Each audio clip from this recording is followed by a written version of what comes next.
Skim coat natin pagkatapos nilinis natin. Ako, hindi ako naglagay ng masking tape. Noon, naglagay ako dito ng skim coat.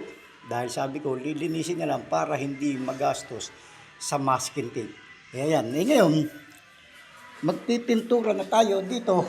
Naglagay naman ako ng masking tape dahil para pare-parehas ang lapad. Nakita niyo po ba mga kawaso? Ito yung nilagyan natin ng skim coat. Ayan. Pagkatapos, hindi siya pares ng lapad. Ngayon, halos pare-parehas na siya. Ito, lalagyan lang natin ng konting skim coat. Ayan, para ganyan po ang kakalabasan nitong ating gawa.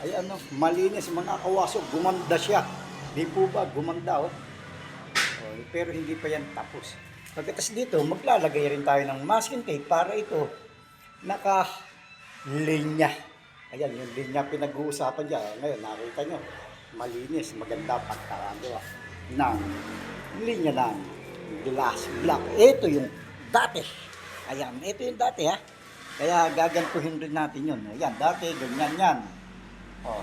Kita nyo po ba? Ngayon, pinagtsagaan natin pantayin sa skin coat. Ayan, kasi dito pupunta yung mga alikabok. Samantala ngayon, makinis na siya. Yan lang po mga kawaso, tsagaan lang tayo sa paggawa ng mga ganyan. Samantalang itong si Mudka ko, nakapagkulay siya ng first coating dito yung kulay. Ayan, pagkatapos nagtitimpla siya ng skin coat para ilalagay naman doon.